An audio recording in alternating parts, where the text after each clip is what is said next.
Hello everybody, I am Anant Raju, Assistant Professor of Commerce, Government First Grade College for Women, Pavagada. First of all, I would like to welcome all of you to this DCE LMS portal. In this session, this is the 9th session of Banking and Insurance subject of BBM course of Tumkur University. In this session, we are going to discuss or learn about the special relationship between the banker and customer. In the previous session, we know about the general relationship between the banker and customer. In this session, let us discuss about the special relationship between the banker and customer. The special relationship between the banker and customer, the mutual rights and obligations of the banker and customer is called as special relationship between the banker and customer. Banker ಮತ್ತು ಗ್ರಾಹಕನ ನಡುವೆ ಇರತಕ್ಕಂತಹ ಪರಸ್ಪರ ಜವಾಬ್ದಾರಿಗಳು ಮತ್ತು ಹೊಣೆಗಾರಿಕೆಗಳು, that is the rights and obligations of the banker towards the customer and the rights and obligations of the customer towards the banker is called as the special relationship between the banker and customer. That is, the mutual rights and obligations of the banker and the customer is called as the special relationship between the banker and customer. This special relationship between the banker and customer arises out of the primary relationship between the banker and customer. What is the primary relationship between the banker and customer?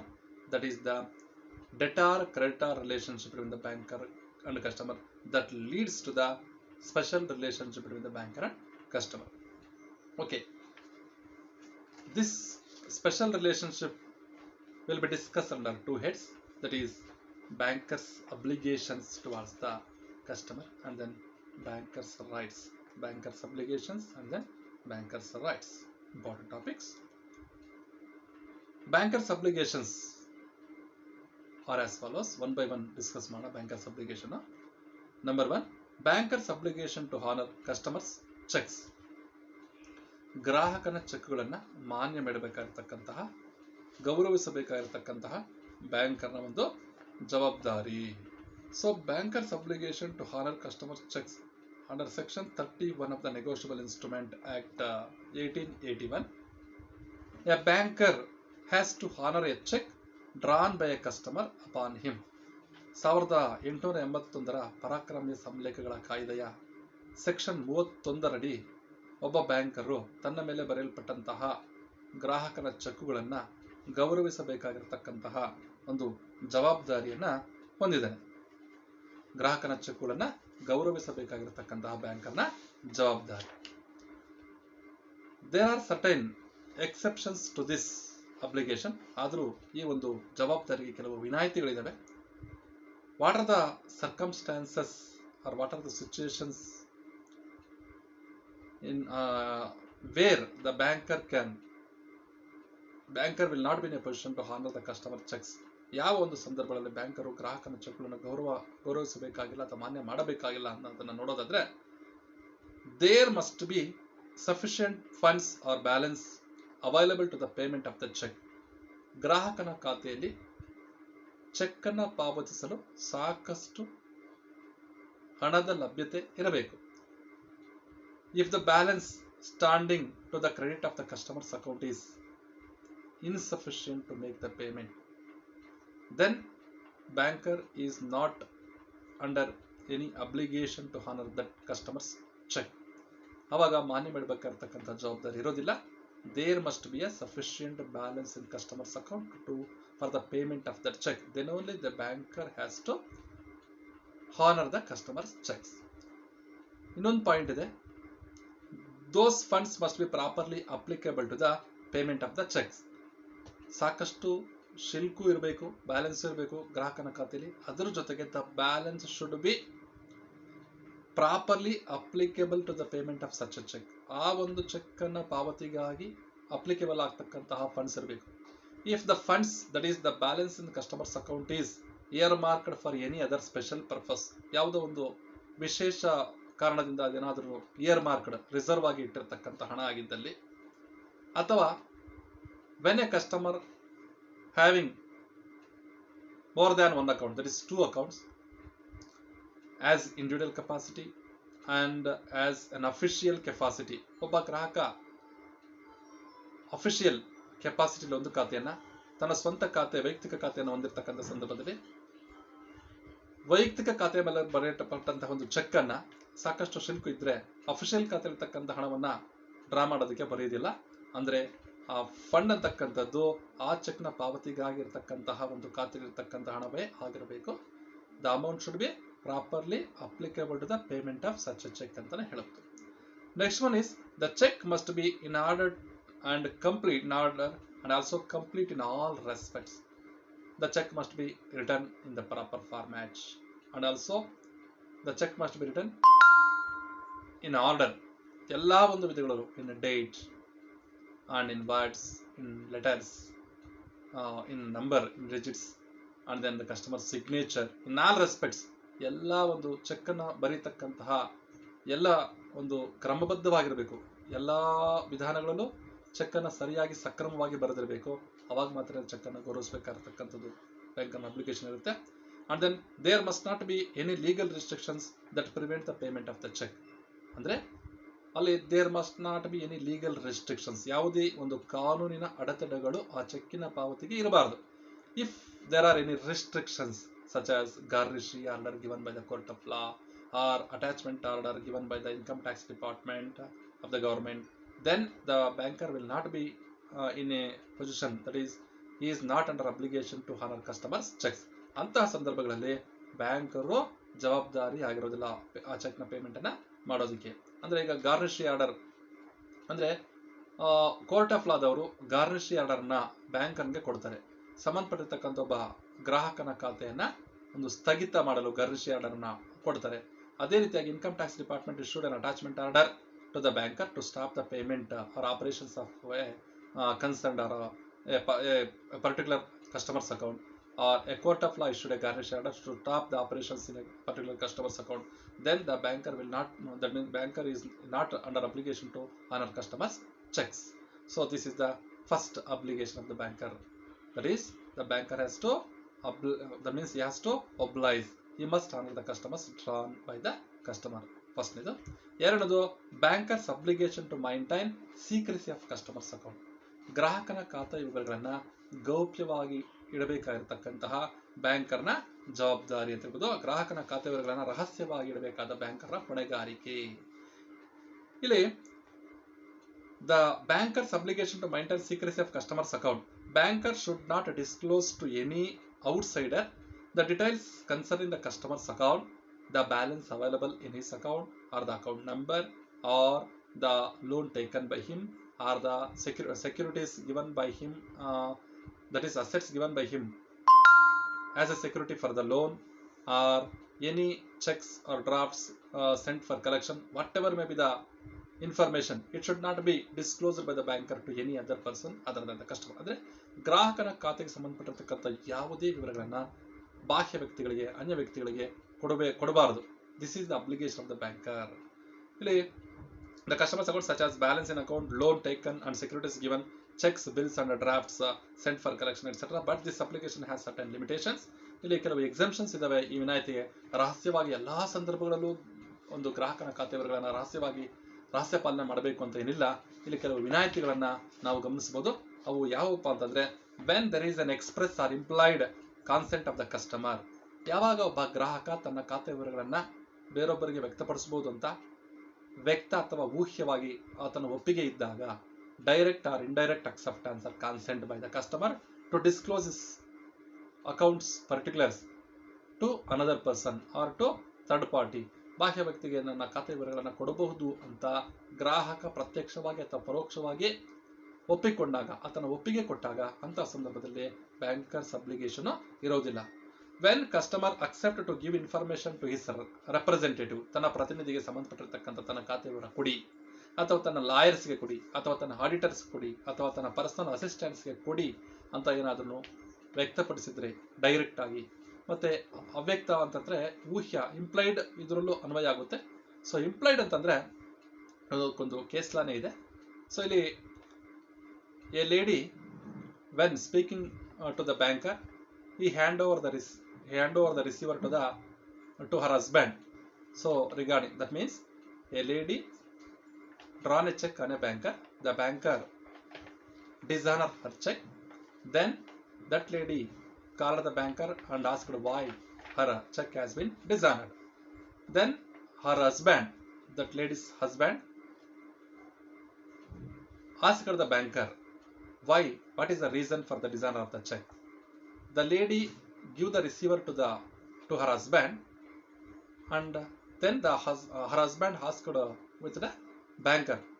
Then the banker told to her husband the there is no sufficient balance, and also the lady has been frequently withdrawing for some or for some other reasons.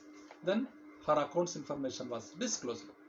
Then that lady filed a case against the banker in the court of law, but the court of law gave a judgment with the favor, that is in favor of the banker, because when the lady hand over the receiver to her husband, then indirectly she accepts that means she requests the banker to give her account details to her husband. The court of law implied, that is understood, that when the lady hand over the receiver to her husband, she indirectly gave her consent that the banker can give information with regard to her account to her husband. ಆದ್ದರಿಂದ ಆಕೆ ಯಾವಾಗ receiver ಅನ್ನ ಹಸ್ಬೆಂಡ್ಗೆ ಕೊಟ್ಲೋ ಆ ಸಂದರ್ಭದಲ್ಲಿಯೇ ತನ್ನ ಖಾತೆ ವಿವರಗಳನ್ನ ಬಹಿರಂಗ ಪಡಿಸಬಹುದು ತನ್ನ ಗಂಡನಿಗೆ ಅಂತ ಅಂಗೀಕಾರ ಮಾಡ್ಕೊಂಡಂಗೆ ಆಗುತ್ತೆ ಅಂತ ಹೇಳ್ಬಿಟ್ಟು the court of law gave the judgement in favour of the banker. So ಇಲ್ಲಿ banker's obligation to maintain secrecy of customers account ಅಲ್ಲಿ ಗ್ರಾಹಕ expressly or impliedly gives his consent. That means if the customer gives consent, then the obligation will not be on the part of the banker. ಆ ಸಂದರ್ಭದಲ್ಲಿ ಅವನು information ಕೊಡಬಹುದು. ಎರಡನೇದು, when it is compulsory by law of disclosure, ಕಾನೂನು ಪ್ರಕಾರ ಅವನು ಗ್ರಾಹಕನ ಖಾತೆ ವಿವರಗಳನ್ನ ಪ್ರದರ್ಶನ ಮಾಡಲೇಬೇಕು ಅಥವಾ ಡಿಸ್ಕ್ಲೋಸ್ ಮಾಡಲೇಬೇಕು ಅಂತಕ್ಕಂಥ ಸಂದರ್ಭದಲ್ಲಿ ಸೊ ದಿಸ್ ಅಬ್ಲಿಗೇಷನ್ ವಿನಾಯಿತಿ ಎಕ್ಸೆಪ್ಷನ್ಸ್ ಇದೆ. Customer's account when there is garnishee order by court or attachment order by the income tax department. So income tax department ಅಥವಾ ಕೋರ್ಟ್ ಆಫ್ ಲಾ ಗ್ರಾಹಕನ ಖಾತೆ ವಿವರಗಳನ್ನ ಕೇಳಿದಾಗ ಆ ನ್ಯಾಯಾಲಯದ ಆದೇಶಕ್ಕೆ ಅವನು ಗೌರವಿಸಲೇಬೇಕಾಗುತ್ತೆ. ನ್ಯಾಯಾಲಯದ ಆದೇಶಕ್ಕೆ ಅನುಗುಣವಾಗಿ ಗ್ರಾಹಕನ ಖಾತೆ ವಿವರಗಳನ್ನ ಕೊಡಬೇಕಾಗುತ್ತೆ. This also exceptions to this obligation, that is banker's obligation to maintain secrecy of customers account. And one more exception is there, disclosure in public interest. ಸಾರ್ವಜನಿಕ ಹಿತಾಸಕ್ತಿಯಿಂದ ಸಮೇತ ಬ್ಯಾಂಕರು ಗ್ರಾಹಕನ ಖಾತೆ ವಿವರಗಳನ್ನ ರಹಸ್ಯ ಪಾಲನೆ ಮಾಡಬೇಕಾಗಿಲ್ಲ. ಯಾವಾಗ when a customer engage in illegal business, ಅವನು ನ್ಯಾಯಬಾಹಿರವಾಗಿರತಕ್ಕಂತಹ ಚಟುವಟಿಕೆಗಳಲ್ಲಿ ತೊಡಗಿಸಿಕೊಂಡಾಗ ಮತ್ತೆ ದೇಶಭ್ರಷ್ಟ ಒಂದು ಚಟುವಟಿಕೆಗಳಲ್ಲಿ ತೊಡಗಿಕೊಂಡಾಗ ಬ್ಯಾಂಕರು ಸಾರ್ವಜನಿಕರ ಹಿತದೃಷ್ಟಿಯಿಂದ ಮಾಹಿತಿಯನ್ನ ಡಿಸ್ಕ್ಲೋಸ್ ಮಾಡಬಹುದಾಗುತ್ತೆ. ಇನ್ನೊಂದು ವಿನಾಯಿತಿ ಇದೆ, disclosure on his own interest. ಬ್ಯಾಂಕರ್ನ ಸ್ವಹಿತಾಸಕ್ತಿಯಿಂದ ಕೂಡ ಸಮೇತ ಇದು ವಿನಾಯಿತಿ ಇದೆ. When a customer fails to repay the loan, when a customer fails to repay the loan given by the banker, then information is to be given to the lawyer in order to file a case in the court of law against that default customer. ಯಾವ ಒಬ್ಬ ಗ್ರಾಹಕ ಸಾಲವನ್ನು ಪಡೆದು ಮರುಪಾವತಿ ಮಾಡಲು ವಿಫಲನಾಗಿರ್ತಾನೆ ಆತನ ಮೇಲೆ ಪ್ರಕರಣ ಅಥವಾ ದಾವೆಯನ್ನು ಬಿಡಲು ಬ್ಯಾಂಕರ್ನು ನ್ಯಾಯಾಲಯದಲ್ಲಿ ಆ ಖಾತೆ ವಿವರವನ್ನ ಸಲ್ಲಿಸಬೇಕಾಗುತ್ತೆ. ಇದು ಒಂದು ವಿನಾಯಿತಿ ಇದೆ ಈ ಒಂದು ಅಬ್ಲಿಗೇಷನ್ಸ್ಗೆ. Then on the request of the fellow banker, ಮತ್ತೆ ಸಹ ಬ್ಯಾಂಕರ್ನ ಒಂದು ರಿಕ್ವೆಸ್ಟ್ಗೆ ಅನುಗುಣವಾಗಿ ಇವನು ಮಾಹಿತಿಯನ್ನ ಕೊಡಬೇಕಾಗುತ್ತೆ. ಈ ಒಂದು ಬ್ಯಾಂಕರ್ನು ಇನ್ನೊಂದು ಬ್ಯಾಂಕರ್ನ ಮಾಹಿತಿಯನ್ನ ತಗೋಬೇಕಾಗುತ್ತೆ. When other banker ask to give the information, then the banker has to give information. So this are all the exceptions to the obligation of banker's obligation to maintain secrecy of customers account ಅಂತ ಹೇಳ್ಬೋದು. Next obligation ಏನಪ್ಪ ಅಂದ್ರೆ banker's obligation to accept cheques, bills and drafts for collection. ಮತ್ತೆ banker is under obligation to honour the checks, drafts, bills or any postal order sent for collection by any customer. ತನ್ನ ಗ್ರಾಹಕ ವಸೂಲಾತಿಗಾಗಿ ಬ್ಯಾಂಕರ್ಗೆ ಕಳಿಸ್ಕೊಟ್ಟಿರ್ತಕ್ಕಂತಹ cheque, ಹುಂಡಿಗಳು, postal order, ವಿನಿಮಯ ಪತ್ರಗಳನ್ನ ವಸೂಲಾತಿಗೆ accept ಮಾಡಬೇಕಾಗಿರ್ತಕ್ಕಂತಹ, ಅಂಗೀಕಾರ ಮಾಡಬೇಕಾಗಿರ್ತಕ್ಕಂತಹ ಒಂದು obligation, ಜವಾಬ್ದಾರಿ ಅಥವಾ ಹೊಣೆಗಾರಿಕೆ ಇದೆ. This is also banker's obligation. And fourth one is banker's obligation to give a reasonable notice to customer before closing his customer's account. ಗ್ರಾಹಕನ ಖಾತೆಯನ್ನ ಮುಕ್ತಾಯ ಮಾಡತಕ್ಕಂಥ ಪೂರ್ವದಲ್ಲಿ a proper notice or a reasonable notice should be given to the customer regarding the closure of his account. And before closure of a customer's account, the banker has to give or a notice to him regarding the closure of his account ಅಂತ ಹೇಳ್ಬೋದು. These are the obligations of the banker. So ಇಲ್ಲಿ bankers obligations ನಾವು discuss ಮಾಡಿದ್ದೀವಿ. Then we are going to discuss about the rights of the banker. So ಬ್ಯಾಂಕರ್ನ ಹಕ್ಕುಗಳು ಮತ್ತು ಬ್ಯಾಂಕರ್ನ ಜವಾಬ್ದಾರಿಗಳು ಎರಡನ್ನು ಸೇರಿಸಿ ನಾವು ಸ್ಪೆಷಲ್ ರಿಲೇಶನ್ಶಿಪ್ ಅಡಿ ನಾವು ಸ್ಟಡಿ ಮಾಡ್ತಾ ಇದ್ದೀವಿ. ಈಗ ನಾವು ಬ್ಯಾಂಕರ್ಸ್ ರೈಟ್ಸ್ ಅನ್ನ ಸ್ಟಡಿ ಮಾಡೋಣ. Banker's right of general lien, ಬ್ಯಾಂಕರ್ನ ಸ್ವಾಧೀನತಾ ಹಕ್ಕು ಅಂತ ಕರಿತೀವಿ ಇದನ್ನ. ಬ್ಯಾಂಕರ್ನ ಸ್ವಾಧೀನತಾ ಹಕ್ಕು, the lien is the right of a creditor to retain the property in his possession belonging to the debtor. The lien is the right of a creditor to retain the property of the debtor. That is, the lien is the right of a creditor to retain the property in his possession belonging to the debtor until the debt due from the debtor has been repaid. ಇಲ್ಲಿ ಸಾಲಗಾರರಿಂದ ಬರಬೇಕಾಗಿರತಕ್ಕಂತಹ ಹಣಕ್ಕೆ ಸಾಲಿಗ ತನ್ನ ಬಳಿ ಸಾಲಗಾರನ ಆಸ್ತಿ ತನ್ನ ಬಳಿ ಇರತಕ್ಕಂತಹ ಸಾಲಗಾರನ ಆಸ್ತಿಗಳನ್ನ ತನ್ನ ಬಳಿಯೇ ಅಥವಾ ತನ್ನ ವಶದಲ್ಲಿಯೇ ಇಟ್ಕೊಳ್ತಕ್ಕಂತಹ ಹಕ್ಕನ್ನ ಲೀನ್ ಅಂತ ಕರಿತೀವಿ, ಸ್ವಾಧೀನತಾ ಹಕ್ಕು ಅಂತ ಕರಿತೀವಿ. ಇಲ್ಲಿ lien is of two types. Lien ಅನ್ನ ಸ್ವಾಧೀನತಾ ಹಕ್ಕು ಎರಡು ತರಹ ಇದಾವೆ, ಪರ್ಟಿಕ್ಯುಲರ್ ಲೀನು ಮತ್ತೆ ಜನರಲ್ ಲೀನು. ನಿರ್ದಿಷ್ಟ ಸ್ವಾಧೀನತಾ ಹಕ್ಕು ಮತ್ತು ಪರ್ಟಿಕ್ಯುಲರ್ ಮತ್ತು ಸಾಮಾನ್ಯ ಸ್ವಾಧೀನತಾ ಹಕ್ಕು ಅಂತ ಇದೆ. ಇಲ್ಲಿ ಪರ್ಟಿಕ್ಯುಲರ್ ಲೀನಲ್ಲಿ it is the right of a creditor to retain a particular property until the particular debt has been repaid. ನಿರ್ದಿಷ್ಟ ಸ್ವಾಧೀನತಾ ಹಕ್ಕು ಅಂತಂದ್ರೆ ನಿರ್ದಿಷ್ಟ ಸಾಲದ ಮರುಪಾವತಿಯಾಗುವವರೆಗೂ ಒಂದು ಗ್ರಾಹಕ ಅಥವಾ ಸಾಲಗಾರನ ನಿರ್ದಿಷ್ಟ ಸ್ವತ್ತನ್ನು ಮಾತ್ರ ತನ್ನ ಬಳಿ ಇಟ್ಕೊಳ್ತಕ್ಕಂತಹ ಹಕ್ಕನ್ನ ಪರ್ಟಿಕ್ಯುಲರ್ ಲೀನು ಅಂತ ಕರಿತೀವಿ. ನಿರ್ದಿಷ್ಟ ಸಾಲ ನಿರ್ದಿಷ್ಟ ಸ್ವತ್ತನ್ನ ನಿರ್ದಿಷ್ಟ ಸಾಲ ಪಾವತಿಯಾಗುವವರೆಗೂ ನಿರ್ದಿಷ್ಟ ಸ್ವತ್ತನ್ನ ಗ್ರಾಹಕ ನಿರ್ದಿಷ್ಟ ಸ್ವತ್ತನ್ನ ತನ್ನ ಬಳಿ ವಶದಲ್ಲಿ ಇಟ್ಕೊಳ್ತಕ್ಕಂಥ ಹಕ್ಕನ್ನ ಪರ್ಟಿಕ್ಯುಲರ್ ಲೀನ್ ಅಂತ ಕರಿತೀವಿ. ಎಕ್ಸಾಂಪಲ್ ಏನಪ್ಪ ಪರ್ಟಿಕ್ಯುಲರ್ ಲೀನ್ ಅಂದ್ರೆ, right of a tailor to retain clothes stitched by him until tailoring charges has been paid. ಒಬ್ಬ ದರ್ಜಿ ತಾನು ಹೊಲಿದಿರ್ತಕ್ಕಂತಹ ರೆಡಿ ಮಾಡಿರ್ತಕ್ಕಂತಹ ಬಟ್ಟೆಗಳನ್ನ ಟೈಲರಿಂಗ್ ಚಾರ್ಜಸ್ ರೀಪೇ ಆಗೋ ತನಕ ಆ ಬಟ್ಟೆಗಳನ್ನ ತನ್ನ ಬಳಿ ಇಟ್ಕೊಳ್ತಕ್ಕಂತಹ ಹಕ್ಕಿದೆ, ಅದನ್ನ ಪರ್ಟಿಕ್ಯುಲರ್ ಲೀನ್ ಅಂತ ಕರಿತೀವಿ. ಅದೇ ರೀತಿಯಾಗಿ ಮೆಕ್ಯಾನಿಕ್ ಅವನು ಒಬ್ಬ ರಿಪೇರರ್ ಇರ್ತಾರಲ್ಲ, right of a repairer to retain the TV or any radio or any machine until the repair charges has been paid by the person. ಅಂದ್ರೆ ಒಬ್ಬ ವ್ಯಕ್ತಿ ರಿಪೇರ್ ಕೊಟ್ಟಿರ್ತಕ್ಕಂತಹ ಒಂದು ಆಸ್ತಿ ಸ್ವತ್ತನ್ನ ರಿಪೇರಿ ಮಾಡಿದ್ದಾದ್ಮೇಲೆ ರಿಪೇರರು ರಿಪೇರ್ ಚಾರ್ಜಸ್ ಬರುವ ತನಕ ಆ ಒಂದು ರಿಪೇರಿ ಮಾಡಿರ್ತಕ್ಕಂಥ ವಸ್ತುವನ್ನು ತನ್ನ ಬಳಿ ಇಟ್ಕೊಳ್ತಕ್ಕಂಥ ಒಂದು ಅಧಿಕಾರ ಇದೆಯಲ್ಲ, ಅದು ಆ ರೈಟ್ ಹಕ್ಕನ್ನ ನಾವು ಪರ್ಟಿಕ್ಯುಲರ್ ಲೀನ್ ಅಂತ ಕರಿತೀವಿ. ಅದು ಒಂದನೇ ತರಹ ಲೀನ್. ಎರಡನೇ ತರಹದ್ದು ಬ್ಯಾಂಕರ್ ಜನರಲ್ ಲೀನ್ ಅಂತ ಕರಿತೀವಿ.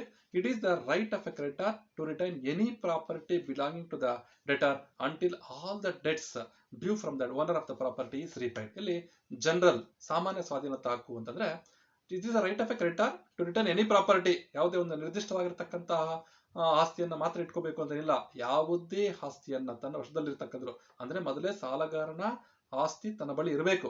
ಸ್ವತ್ತುಗಳು ಸಾಲಗಾರನ ಸ್ವತ್ತುಗಳು ತನ್ನ ಬಳಿ ಇರ್ತಕ್ಕಂತಹ ಸಾಲಗಾರನ ಸ್ವತ್ತುಗಳನ್ನ, ಯಾವುದೇ ರೀತಿಯ ಸ್ವತ್ತುಗಳನ್ನ, ಎಲ್ಲಾ ಸಾಲಗಳು ಸಾಲಗಾರರಿಂದ ಬರಬೇಕಾಗಿರ್ತಕ್ಕಂಥ ಎಲ್ಲಾ ಸಾಲಗಳು ಮರುಪಾವತಿ ಆಗುವವರೆಗೂ ತನ್ನ ಬಳಿ ಇಟ್ಕೊಳ್ತಕ್ಕಂತಹ ಸಾಲಿಗನ ಹಕ್ಕನ್ನ ನಾವು ಜನರಲ್ ಲೀನ್ ಅಂತ ಕರಿತೀವಿ. So this is the right. It is the right of a creditor to retain any property until all the debts due from the debtor or owner of the property is repaid. So, the banker has the right of general lien. Banker ಯಾವ ತರಹದ lean ಇದೆ ಅಂತಂದ್ರೆ ಸಾಮಾನ್ಯ ಸ್ವಾಧೀನತಾ ಹಕ್ಕು, right of general lien ಇದೆ. The exceptions to this right are as follows. ಮತ್ತೆ ಈ ಒಂದು ಬ್ಯಾಂಕರ್ನ ಹಕ್ಕುಗೂ ಕೆಲವು ವಿನಾಯಿತಿಗಳಿದಾವೆ, ಅವನ್ನ ನಾವು ಒನ್ ಬೈ ಒನ್ ನೋಡೋಣ. Banker has no right of general lien in case of on the goods securities deposit with him for the safe custody. So safe custody, ಬ್ಯಾಂಕರ್ನಿಗೆ ಅಭಿರಕ್ಷೆ, ಸುರಕ್ಷತೆ ದೃಷ್ಟಿಯಿಂದ ಅವನ ಅಭಿರಕ್ಷೆಗೆ ಕೊಟ್ಟಿರತಕ್ಕಂತಹ ವಸ್ತುಗಳ ಮೇಲೆ ಇವನು ಸ್ವಾಧೀನತಾ ಹಕ್ಕನ್ನು ಚಲಾಯಿಸುವಂತೆ ಇಲ್ಲ. And the goods or the securities deposit by the customer as a safe custody with the banker. ಅವಾಗ the banker has no right to exercise his right of general lien. And then on the money deposited for a specific purpose, if the customer deposited a sum of money for a specific purpose, if the money has been earmarked for any other specific purpose, then the banker is not in a position, if banker cannot exercise his right of general lien on such specific amount. ಆ ಒಂದು ನಿರ್ದಿಷ್ಟ ಹಣವನ್ನು ಯಾವುದಾದ್ರೂ ಒಂದು earmarked ಮಾಡಿದ್ರೆ, ಒಂದು ವಿಶಿಷ್ಟವಾಗಿರತಕ್ಕಂಥ particular ಆಗಿರತಕ್ಕಂಥ ಕಾರಣಕ್ಕೋಸ್ಕರ ಡೆಪಾಸಿಟ್ ಮಾಡಿದ್ರೆ ಆ ಹಣದ ಮೇಲೆ ಸ್ವಾಧೀನತಾ ಹಕ್ಕನ್ನು ಚಲಾಯಿಸುವಂತೆ ಇಲ್ಲ. Next one is on the securities left with the banker by customers mistake or overlook. So by mistake ಆಗಿ ಯಾವುದೇ ರೀತಿಯಾಗಿರ್ತಕ್ಕಂಥ ಭದ್ರತಾ ಪತ್ರಗಳನ್ನ if the customer left the securities by mistake by overlook, mistake ಆಗಿ ಬ್ಯಾಂಕರ್ನ ಬಳಿ ಬಿಟ್ಟು ಬಂದಿದ್ರೆ ಅಂತಹ ಒಂದು ಸ್ವತ್ತುಗಳ ಮೇಲೆ, ಸೆಕ್ಯೂರಿಟೀಸ್ ಮೇಲೆ, ಭದ್ರತಾ ಪತ್ರಗಳ ಮೇಲೆ banker cannot exercise his right of general lien. And then on contingent or future debt, ಯಾವುದೋ ಒಂದು ಕಾಂಟಿಂಜೆಂಟ್ ಡೆಟ್, ಇನ್ನು ಯಾವುದು ಸ್ಪಷ್ಟತೆ ಇಲ್ಲ ಡೆಟ್ ಎಷ್ಟು ಕೊಡಬೇಕು ಎಷ್ಟು ಅಮೌಂಟ್ ಅನ್ನೋದು ಏನು ಬ್ಯಾಂಕರ್ಗೆ ಸ್ಪಷ್ಟವಾಗಿ ಗೊತ್ತಿಲ್ಲ. ಯಾವುದೋ ಒಂದು ಕಾಂಟಿಂಜೆಂಟ್ ಡೆಟ್ಗೋಸ್ಕರ ಆ ಒಂದು ಬ್ಯಾಂಕರ್ ಗ್ರಾಹಕನ ಒಂದು ಸ್ವತ್ತುಗಳನ್ನ ಇವನು ಜನರಲ್ ಲೀನ್ ಮಾಡೋಂಗೆ ಇಲ್ಲ. ಕಾಂಟಿಂಜೆಂಟ್ ಡೆಟ್ ಅಂತ ಕರಿತೀವಿ, ಒಂದು ಸ್ಪಷ್ಟತೆ ಇಲ್ಲದೆ ಇರಿದಾಗ, ಸೊ ಅಕ್ಯುರೇಟ್ ಆಗಿ ಇಲ್ಲದೆ ಇರತಕ್ಕಂಥ ಸಂದರ್ಭದಲ್ಲಿ. ಫ್ಯೂಚರ್ ಡೆಟ್, ಮುಂದೆ ಉದ್ಭವ ಆಗಬಹುದಾದ ಯಾವುದೋ ಒಂದು ಸಾಲ, ಓಕೆ, ಮುಂದೆ ಇನ್ನ ಉದ್ಭವನೇ ಆಗಿಲ್ಲ ಅಂದ್ರೆ ಇಲ್ಲಿ ಓಡಿ ಆಗಿಲ್ಲ, ಓವರ್ಡ್ಯೂನೇ ಆಗಿರಲ್ಲ, ಅಂತಹ ಸಾಲಗಳಿಗೆ ಮೊದಲೇ ಊಹಿಸಿ ಇವನು ಕಟ್ಟೋದಿಲ್ಲ ಸಾಲ ಅಂತ ಊಹಿಸ್ಬಿಟ್ಟು ಮೊದಲೇ ಆತನ ಆಸ್ತಿಗಳನ್ನ ನಾವು ಜನರಲ್ ಏನು ಮಾಡೋಂಗಿಲ್ಲ ಬ್ಯಾಂಕರ್ ಅಂತ. Next one is on the securities received from the customer for sale. If any customer hand over his securities for the purpose of sale, ಇವನು ಮಾರಾಟ ಮಾಡಿಕೊಡುವಂತ ಅಂದ್ರೆ ಅವಾಗ ಏಜೆಂಟ್ ಆಗ್ತಾನೆ ಬ್ಯಾಂಕರು. ಸೊ ಇವಾಗ ಯಾರು ಕಸ್ಟಮರು ಮಾಲೀಕ ಆಗ್ತಾನೆ. So on such securities the banker will not be should not exercise this right of general ಅಂತ ಕರಿತೀವಿ. On the trust property interest to the banker, ಅಂದ್ರೆ ಅವಾಗ ಏನಾಗ್ತಾನೆ, banker will be the trustee, the customer become the beneficiary. Then such trust property the banker should not exercise this right of general ಅಂತ ಹೇಳ್ಬೋದು. Then after that ಇನ್ನೊಂದು ಬ್ಯಾಂಕರ್ನ right ಇದೆ, bankers right of appropriation ಅಂತ ಕರಿತೀವಿ. Bankers right of appropriation, Clayton's case ಅಂತ ಕರಿತೀವಿ. ಗ್ರಾಹಕನ ಒಂದು ಪಾವತಿಗಳ ವಿನಿಯೋಗದ ಹಕ್ಕು, ಬ್ಯಾಂಕರ್ನ ಪಾವತಿ ವಿನಿಯೋಗದ ಬ್ಯಾಂಕರ್ನ ಹಕ್ಕು. ಇಲ್ಲಿ ಬ್ಯಾಂಕರ್ನು ಕೆಲವು ಪಾವತಿ ಮಾಡ್ತಕ್ಕಂಥದ್ರಲ್ಲಿ ಗ್ರಾಹಕ ಪಾವತಿ ಮಾಡಿರ್ತಕ್ಕಂಥ ಹಣ ಇದೆಯಲ್ಲ ಅದನ್ನು ಯಾವ ರೀತಿ ವಿನಿಯೋಗ ಮಾಡ್ಕೋಬೇಕು ಅದು ಹಕ್ಕಕ್ಕೆ ಸಂಬಂಧಪಟ್ಟಿರ್ತಕ್ಕಂಥದ್ದು. When the customer has 2 or more loan accounts and makes payment to the banker to adjust to the loan account, the banker has to adjust the amount as follows. ಅಂದ್ರೆ ಒಬ್ಬ ಗ್ರಾಹಕ 2 ಅಥವಾ 2ಕ್ಕಿಂತ ಹೆಚ್ಚಿನ ಸಾಲದ ಖಾತೆಗಳನ್ನು ಹೊಂದಿದ್ದು ಗ್ರಾಹಕ ಸ್ವಲ್ಪ ಮೊತ್ತವನ್ನ ಬ್ಯಾಂಕರ್ನಿಗೆ ನೀಡಿದಾಗ ಇಂತಹ ಖಾತೆಗೆ ಜಮಾ ಮಾಡುವಂತ ಏನು ಹೇಳಿರೋದಿಲ್ಲ. ಅವಾಗ ಬ್ಯಾಂಕರ್ ಯಾವ ಖಾತೆಯ ಯಾವ ಸಾಲದ ಖಾತೆಗೆ ಜಮಾ ಮಾಡ್ಕೋಬೇಕು ಅನ್ನೋದಕ್ಕೆ ಸಂಬಂಧಪಟ್ಟಂಗೆ ಈ ಕೆಳಕಂಡ ಅಂಶಗಳನ್ನು ಫಾಲೋ ಮಾಡಬೇಕಾಗುತ್ತೆ. So the banker is under application to banker has to adjust that amount to the loan account as per the direction of the customer. ಅಂದ್ರೆ ಕಸ್ಟಮರು 2 ಅಥವಾ 2ಕ್ಕಿಂತ ಹೆಚ್ಚಿನ ಲೋನ್ಗಳನ್ನು ಹೊಂದಿರತಕ್ಕಂಥ ಸಂದರ್ಭದಲ್ಲಿ as per the instruction given by the customer the amount deposited the amount deposit or given by the customer should be credited to such loan account. ಆ ಒಂದು ಸಾಲದ ಖಾತೆಗೆ ಜಮಾ ಮಾಡ್ಕೋಬೇಕಾಗುತ್ತೆ. ಅಂದ್ರೆ as per the instruction given by the customer. Suppose if the customer has not given any specific instruction regarding to which account that amount should be adjusted, ಯಾವ ಒಂದು ಖಾತೆಗೆ ಜಮಾ ಮಾಡ್ಕೋಬೇಕು ಸಾಲದ ಖಾತೆಗೆ ಅಂತ ಕಸ್ಟಮರ್ ಯಾವುದೇ ರೀತಿಯಾಗಿರ್ತಕ್ಕಂಥ ಒಂದು ಸ್ಪಷ್ಟವಾಗಿರ್ತಕ್ಕಂಥ ಒಂದು ಮಾಹಿತಿಯನ್ನ ಒಂದು ಕೊಟ್ಟಿಲ್ಲ ಅಂತಂದ್ರೆ, ಸೂಚನೆ ಕೊಟ್ಟಿಲ್ಲ ಅಂತಂದ್ರೆ, ಅವಾಗ that amount should be adjusted to the loan account as per the banker's interest. ಅವಾಗ ಚಾಯ್ಸ್ ಬ್ಯಾಂಕರ್ ಅಂತ ಬರುತ್ತೆ. ಸೊ ಈಗ ಟೇಕ್ ಫಾರ್ ಎಕ್ಸಾಂಪಲ್ 2 ಲೋನ್ ಇದೆ. ಸೊ ಕಸ್ಟಮರು ಹಣವನ್ನ ಜಮಾ ಮಾಡಿದಾನೆ, ಬಟ್ ಯಾವ ಖಾತೆಗೆ ಜಮಾ ಮಾಡಬೇಕು ಯಾವ ಸಾಲದ ಖಾತೆಗೆ ಅಂತ ಹೇಳಿಲ್ಲ. ಫಸ್ಟ್ ಹೇಳಿದ್ರೆ A loan or B loan ಯಾವ್ದಕ್ಕೆ ಹೇಳಿರ್ತಾನೋ ಕಸ್ಟಮರು ಅದಕ್ಕೆ ಜಮಾ ಮಾಡಬೇಕಾಗುತ್ತೆ, ಅಡ್ಜಸ್ಟ್ ಮಾಡಬೇಕಾಗುತ್ತೆ. Suppose the customer does not give any clear instruction with regard to this, then bankers choice. Banker either he may adjusted to loan account A or loan account B, ಯಾವ ಖಾತೆಗೆ ಬೇಕಾದ್ರೂ ಅವನು adjust ಮಾಡ್ಕೋಬಹುದು. Choice goes to banker.